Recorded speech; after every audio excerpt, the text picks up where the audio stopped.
Ang pangalan ko sa totoo, Maricel. Maricel, saan po kayo ngayon, Ma'am Maricel? Sa Norway po. Nasa Norway. Ilang taon na si Madam Maricel? 54. 5'4". 54. Bali ho, wala ho kayong asawa dyan? Hiwalay na? Mayroon akong asawa dito, kaso hiwalay na po kami 2 taon na. Ano yung divorce? Divorce siya. Maraming mga taga-Norway na mga tumatawag dito, nagjo-join, no? Pero, bakit hiwalay? Nakipaghiwalay ka? Siya nakipaghiwalay sa'yo? Ako na rin nakipaghiwalay po kasi nagloko siya eh. Aha. May asawa ng bago ngayon. Aha. Pinay din? Na Vietnamese siya.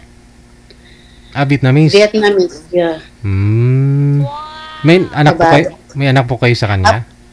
4 po. Andyan na rin sa Norway ngayon.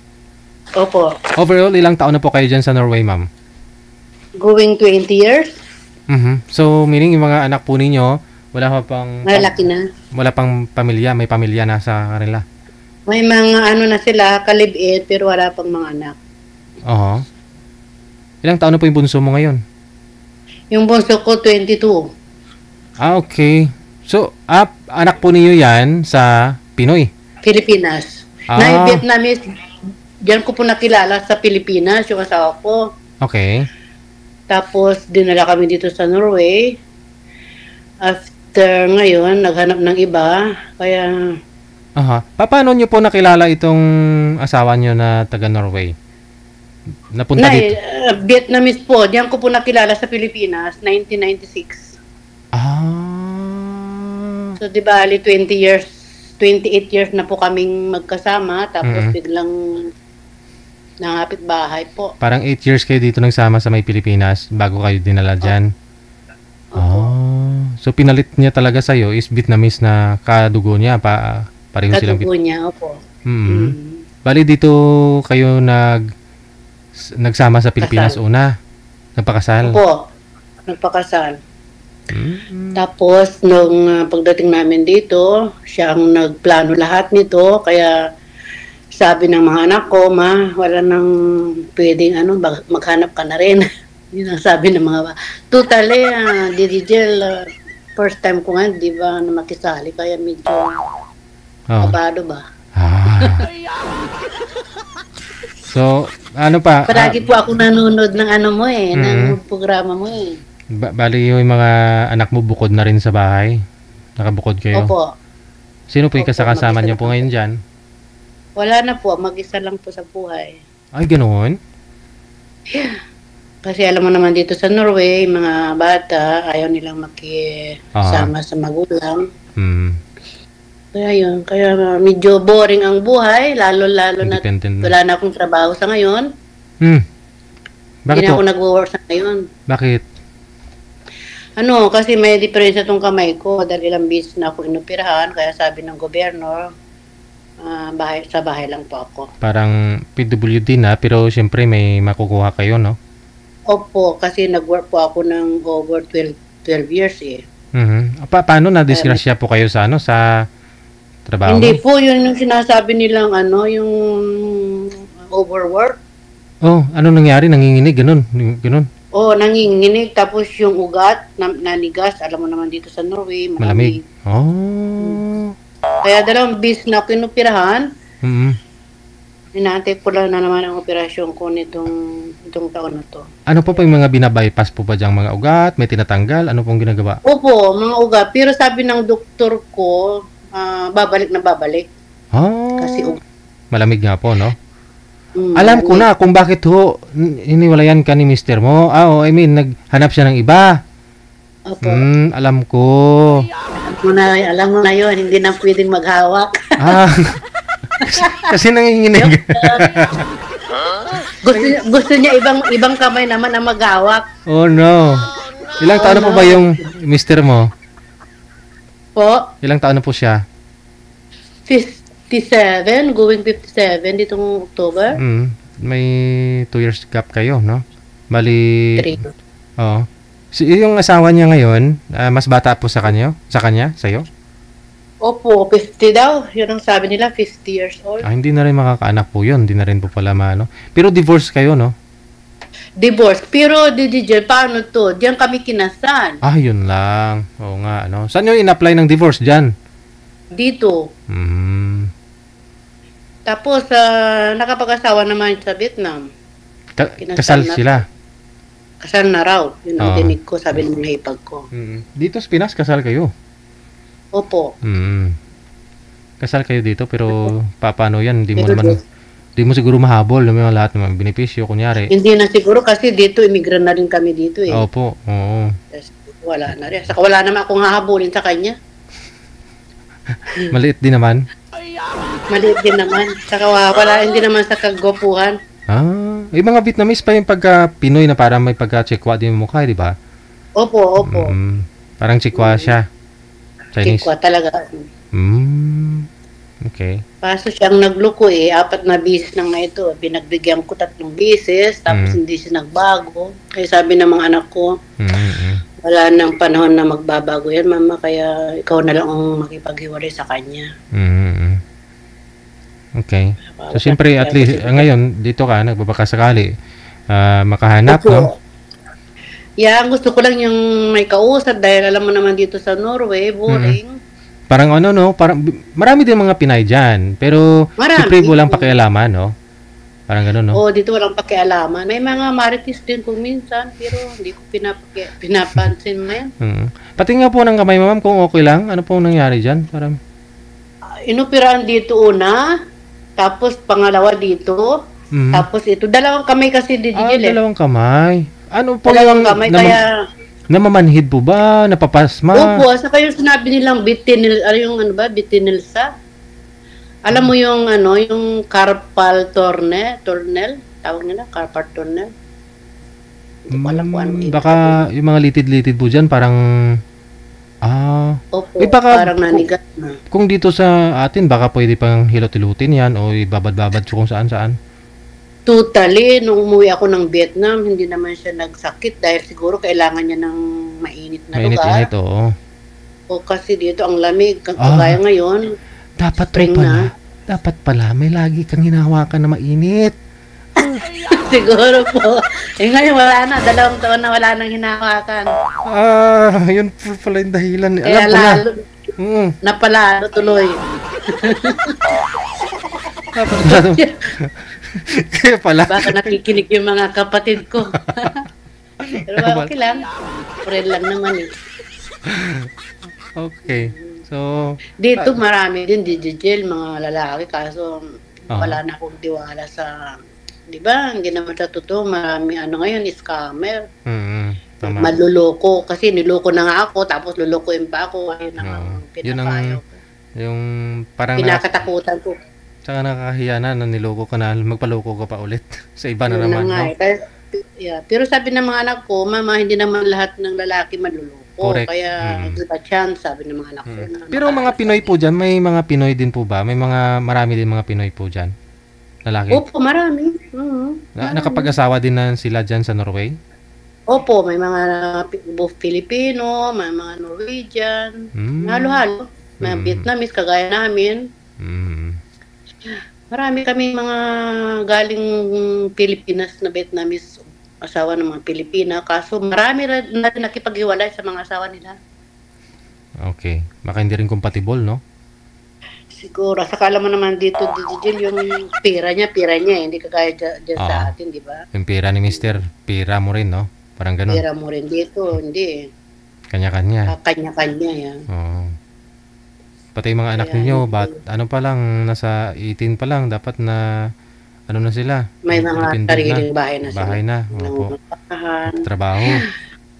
Opo, yung 2 babae, may mga kalibin na rin, tapos yung 2 may girlfriend.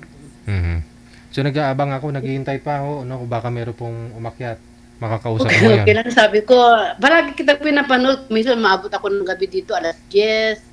Kasi nakakatuwa yung ano mo. Ano oras na po ba dyan, by the way? 3:00, anong oras na ba? 3:11. Ng umaga ay hapon. Hapon. Boring kasi ano pong ginagabalan mo diyan? Pwede ka mag-garden. Yun na nga Wala, maliit lang kasi yung inuupahan ko sa ngayon, kaya may Mm. maliit na garden ako. Tapos ngayon, malamig na dito dyan, wala, hindi ka na pwede maghalaman sa labas. Oo, oo. Kaya dito, kain, tulog lang. Pag kumisa nagtitraining din ako, kumisa nagwo-walk.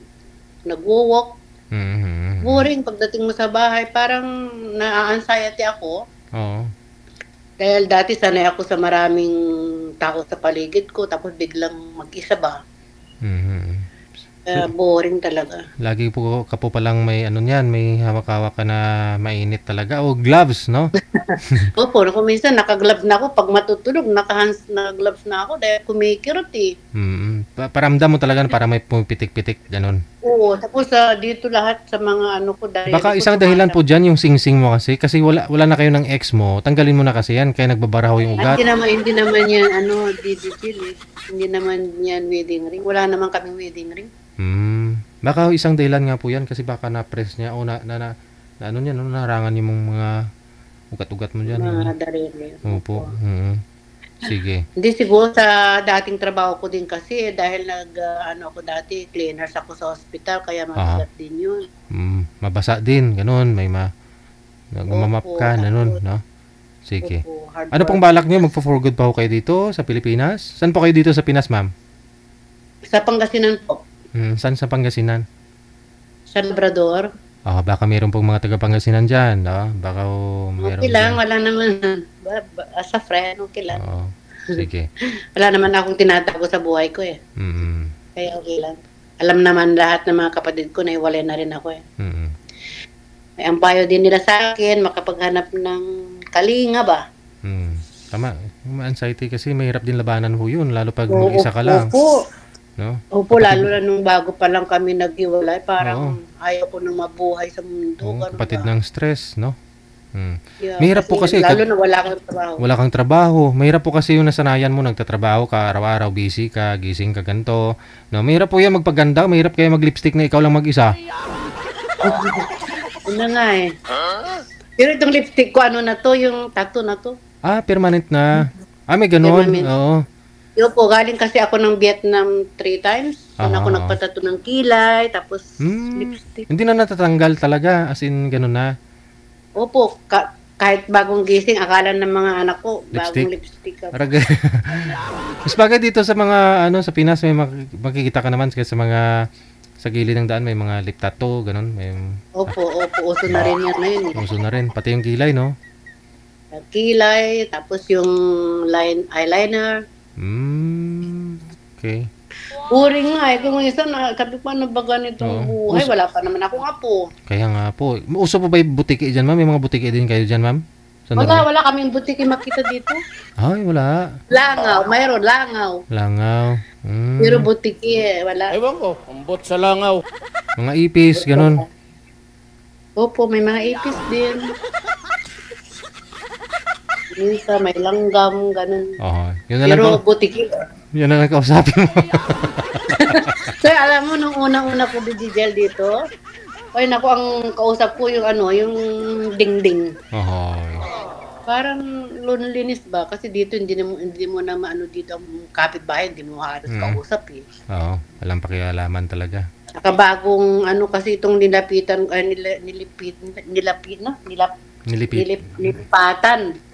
Ibang lugar. Kaya wala pa ako halos kaibigan. Pero sa safety naman, safe naman talaga dyan, di ba? Opo, dito wala namang safety naman. Hindi tulad dito sa Pilipinas na tulog ka sa araw, baka mamaya may aakyat, may papasok sa bahay mo, ganun. Opo. Dito wala naman. Pero itong inuupahan ko may camera. Kaya wala. So, yung suporta po galing gobyerno, sufficient naman, ma'am? Kayang-kaya naman i-survive mo sa sayo, pangailangan mo, Opo, upa? kasi halos naman may sobra din. Kasi medyo matagal ako sa serbisyo, kaya medyo malaki rin na natatanggap ko. Tamang-tama lang din pang gastos sa araw-araw, pambayad ng ilaw, bahay. Alam mo naman dito, mahal ang bahay dito. Oo, yung cost of living, no? Pagkain nyo. Opo, cost of living. Tapos, kuminsan yung mga anak ko, sabi naman ng mga anak ko, kung kailangan pera, mama, sabi mo na kaso, siyempre alam naman nilang may natatanggap din ako. Kaya, okay naman. Nakakaraos din sa awa ng Panginoon. Pero malayo ho yung mga bahay ng mga anak mo. Mga 1 hour Driving. Oo. driving. So sila na yung bumibisita sa'yo dyan o ikaw yung umiikot-ikot? Opo, every week pumupunta sila dito. Eller ako ang pumupunta kasi sa kanila kasi may mga work, trabaho, at saka nag-aaral sila. Kaya Hirap din, no? Meron na po ba umakyat manager? Oo. kahit Meron po dyan 24 years old, ma'am, pero alanganin, hindi pwede. hindi pwede. Baka anak ko na yan. Kasi yung panganay ko 28 na eh. Tapos yung bunso mo, ilang taon? Mag-22 mag-22 na siya pala. Ayun na lang, kung kailan ho kayo open o available, siguro mama. Kung meron naman pong, kung hindi ngayon, bukas ng gabi, wala naman po kayong trabaho. Okay, wala naman problema. Halos, kasi iniisip ko kasi ngayon, okay naman, pero depende bukas kung mayroon. Hindi po uso yung community, kunyari may zumba kayo dyan, may grupo kayo, nagsusumba. Uso po ba yung zumba dyan, ma'am?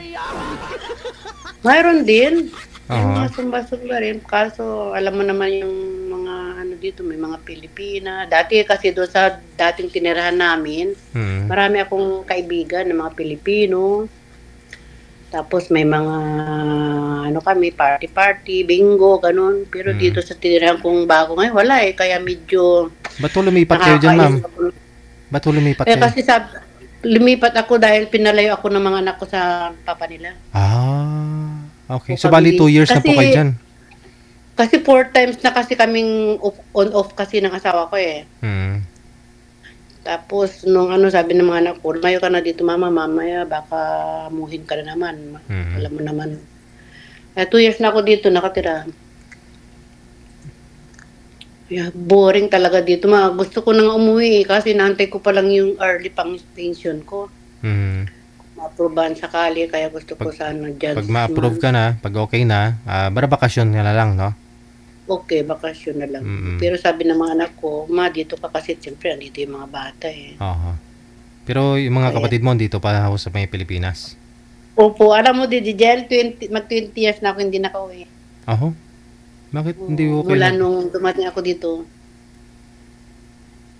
Alam mo naman. Dami na akong pinagbago ng Pilipinas, ma'am. Opo nga, yun ang sabi nila eh. Oo. Pero halos araw-araw kong pinako sa mga kapatid ko dyan. Wala naman. Yung dati hong 1 oras biyahe mula dito Manila papuntang Pangasinan, ngayon 4 na oras na. Opo, yun ang sabi ng mga kapatid ko. Masikip na kahit sa Namimiss ko na expressway. nga sila eh. Oo nga eh, namimiss ko ng Pilipinas. Kasi sabi ng mga anak ko, umuwi ka. Binabala ko by next year po. At least matry mo dito, no? Malaman mo kung ano yung pinagbago ng Pilipinas, no? Para kung may gagana ka pang bumalik ulit sa susunod. Sige. Ano pong Okay pangalan niyo, ma'am? Si Maricel. Maricel po ang tunay na pangalan ko po. Sige, maraming salamat. Salamat po, DJ. Okay, sige. There you have it, ladies and gentlemen, mula sa may planetang Norway. Si Madam Maricel. Hirap din Yun po yung isang dahilan, kaya ingatan ho ninyo health ninyo, katawan ninyo, pati kamay, Una ho yan, kamay. Diyan din ho nakasalalay kaligayahan ninyo. Kaligayahan ng partner ninyo. Pagpasmado ho ang kamay, yun ang rason ba't ho naghanap si mister niya ng iba. Kasi yung kamay niya siguro pasmado na, hindi na kwa.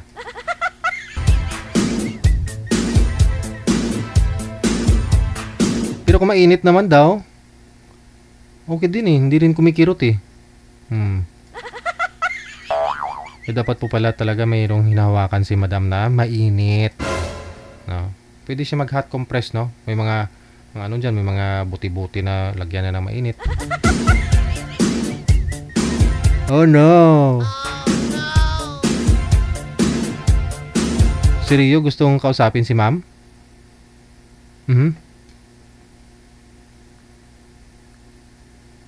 Manager, may guest po tayo kanina na si Benny at saka si Jane. Hanggang ngayon nag-uusap sila, kulang-kulang 2 oras na yung pag-uusap nila, Tagal, silipin nga natin. Silipin nga natin.